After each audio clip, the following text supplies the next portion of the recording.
नमस्कार दोस्तों, वेलकम। स्वागत एक बार फिर से आप सभी का डेली करंट अफेयर्स राजस्थान में। मैं हूं घनश्याम और आज बात करेंगे 22 मई 2021 की खबरों पर। तो अंतर्राष्ट्रीय जैव विविधता दिवस आज है और जितनी अधिक जैव विविधता रहेगी उतनी ज़्यादा प्रजातियों के बचने की संभावना भी होगी।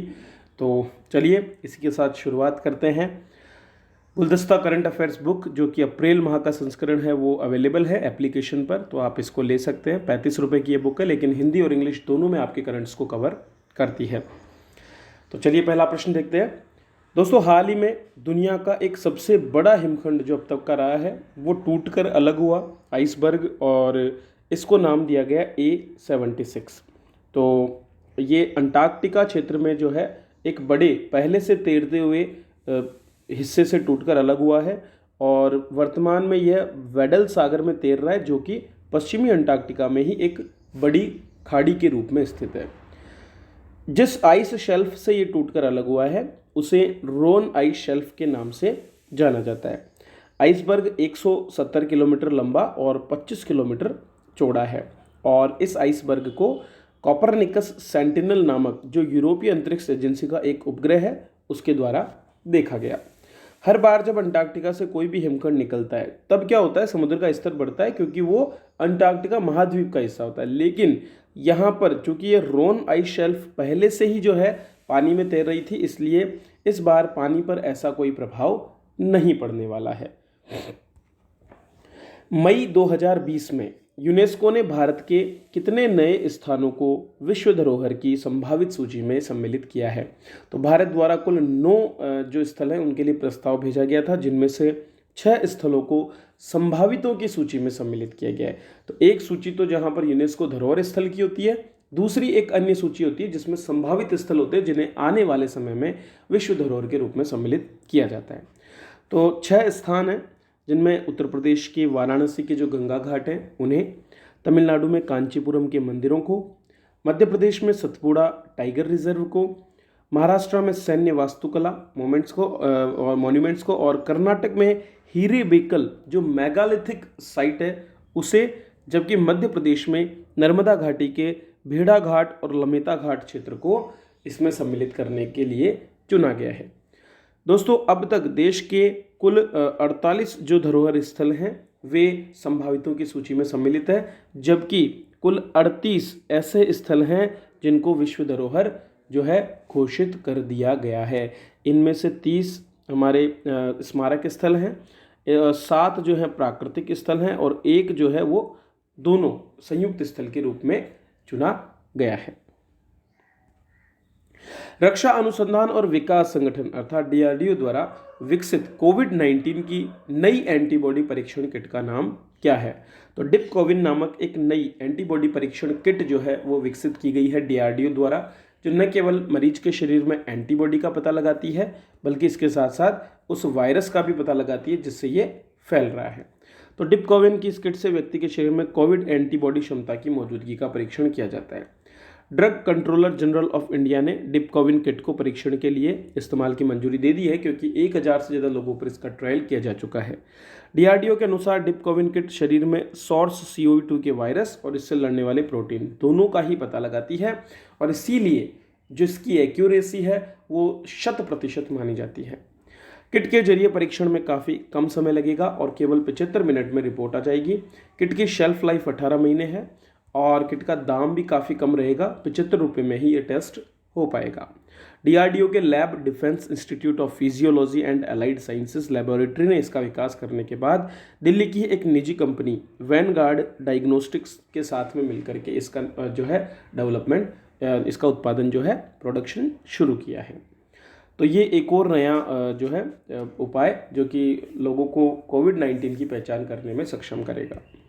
हाल ही में भारतीय नौसेना ने अपने पहले विध्वंसक पोत को सेवानिवृत्त कर दिया है, जिसका नाम है INS राजपूत। तो भारतीय नौसेना के इस INS राजपूत को 41 साल की सेवा के बाद नौसेना से मुक्त किया गया है। मूल रूप से रूस से परचेज किया हुआ ये पोत था जिसका नाम था नादेजनी और इसका अर्थ था उम्मीद। यह एंटी सबमरीन एंटी एयरक्राफ्ट हमले में सक्षम था। ये भारतीय नौसेना का पहला पोत था जिसे थल सेना की राजपूत रेजिमेंट से संबद्ध करते हुए इसका नाम INS राजपूत रखा गया। राजपूत श्रेणी के कुल 5 विध्वंसक थे, जिनमें से 3 रिटायर हो चुके हैं और अब 2 बचे हैं, INS राणा D52 और INS रणजीत D53। ये 2 अब सक्रिय रहे हैं। INS राजपूत को कई मिशनों पर भेजा गया, जिनमें अमन श्रीलंका में चलाया गया शांति रक्षक बलों की सहायता के लिए, ऑपरेशन कैक्टस मालदीव में बंधकों की समस्या के समाधान के लिए, ऑपरेशन पवन श्रीलंका के तट पर पेट्रोलिंग ड्यूटी के लिए, ऑपरेशन कॉन्नेस्ट लक्षद्वीप में, जबकि कुछ मिसाइल परीक्षण जिनमें ब्रह्मोस, धनुष और पृथ्वी हैं, वे भी इस विध्वंसक से किए गए थे। रूस लगातार भारत को हथियार सप्लाई करता रहा और इसी क्रम में हाल ही में अत्याधुनिक उन्नत S-400 मिसाइल प्रणाली के लिए रूस ने कहा है कि इन्हें दिसंबर 2021 तक भारत को पहली खेप के रूप में भेजा जाएगा। यह सतह से हवा में मार करने वाला मिसाइल का एक प्रकार है जो सुरक्षा प्रदान करता है हमारे विविध स्थानों को। भारत को सतह से हवा में मार करने वाली ये विमान भेदी अत्याधुनिक S-400 मिसाइल की प्रणाली इस साल अक्टूबर-दिसंबर में मिलेगी। S-400 सतह से हवा में मार करने वाली लंबी दूरी की रूस की अब तक की सबसे उन्नत मिसाइल है और अक्टूबर 2018 में भारत ने रूस के साथ $5 अरब में इसे खरीदने का करार किया था। हालांकि उस समय अमेरिका के पूर्व राष्ट्रपति डोनाल्ड ट्रंप ने प्रतिबंध की धमकी दी थी, लेकिन हमने फिर भी संप्रभुता को दर्शाते हुए इसे किया। यह मिसाइल प्रणाली 400 किलोमीटर की दूरी से आने वाले दुश्मन के विमान, मिसाइल और ड्रोन को नष्ट करने में सक्षम है। S-400 डिफेंस सिस्टम पूर्ववर्ती S-300 का उन्नत संस्करण है और ये पहले केवल रक्षा बलों, जो रूसी रक्षा बल थे, उनके पास था, लेकिन अब ये भारतीय रक्षा बलों के पास भी उपलब्ध होगा। भारतीय वायुसेना को इसे सौंपा जाएगा।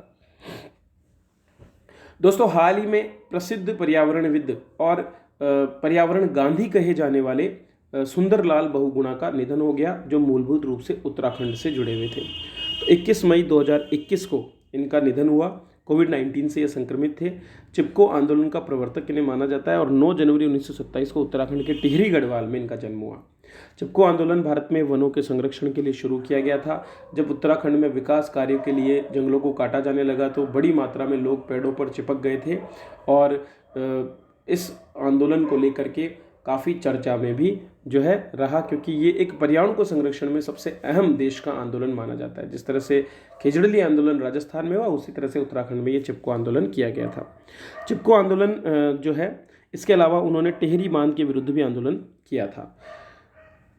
चिपको आंदोलन की बात करें तो ये 1973 में उत्तराखंड में शुरू किया गया था। इन्हें 1981 में भारत सरकार द्वारा पद्मश्री पुरस्कार प्रदान किया गया था, लेकिन इन्होंने पुरस्कार लेने से मना कर दिया। बाद में 1986 में उन्हें राइट लाइवलीहुड अवार्ड दिया गया और 1986 में ही उन्हें जमनालाल बजाज, जबकि 2009 में पद्म विभूषण जैसे सर्वोच्च पुरस्कार से सम्मानित किया गया था। दोस्तों, अंतर्राष्ट्रीय जैव विविधता से जुड़े सही कथन का चुनाव करना है। पहला कथन है, अंतर्राष्ट्रीय जैव विविधता दिवस को मनाने की शुरुआत 20 दिसंबर 2000 को संयुक्त राष्ट्र महासभा के प्रस्ताव से हुई। बिल्कुल सही बात है। 2021 में दिवस की थीम हमारे समाधान प्रकृति में है, ये गलत है क्योंकि ये 2020 की थीम थी। ठीक है, तो केवल एक इसका सही आंसर होगा। तो प्रत्येक वर्ष 22 मई को संयुक्त राष्ट्र संघ द्वारा अंतर्राष्ट्रीय जैव विविधता दिवस को मनाया जाता है। जैव विविधता दिवस को मनाने की शुरुआत 20 दिसंबर 2000 को संयुक्त राष्ट्र के प्रस्ताव द्वारा की गई। दरअसल 22 मई को ही क्यों चुना? 22 मई 1992 को नैरोबी में जैव विविधता पर अभिसमय अर्थात convention on biological diversity CBD का आयोजन किया गया था और उसी क्रम में 22 मई को अंतर्राष्ट्रीय जैव विविधता दिवस मनाया जाता है। इस साल की थीम है we are part of solutions. तो ये थीम रखी गई है क्योंकि निश्चित रूप से जो समाधान है उसके हम हिस्सा हैं। अगर मनुष्य अपने जीवन प्रक्रिया को, जो जीवन पद्धति है, उसे नहीं बदलेगा, अगर हम प्रकृति का दोहन नहीं रोकेंगे तो नष्ट होने वाली जैव विविधता हमें भी नष्ट कर देगी। इसके नए सबूत हमारे सामने हैं, जैसा कि हम आज महसूस कर रहे हैं। तो दोस्तों, प्रकृति को संरक्षित कीजिए, जितना ज़्यादा हो सके प्रकृति से जुड़ाव रखिए और जहाँ भी मौका मिले इसे बचाने में अपना भरसक योगदान कीजिए, ताकि हमारे लिए एक प्रकृति सहयोगी के रूप में हो, ना कि हमारे विनाशक के रूप में। चलिए, इसी के साथ मैं आपसे विदा लेता हूँ। मिलते हैं अगली कक्षा में, तब तक के लिए आप सभी का बहुत बहुत धन्यवाद।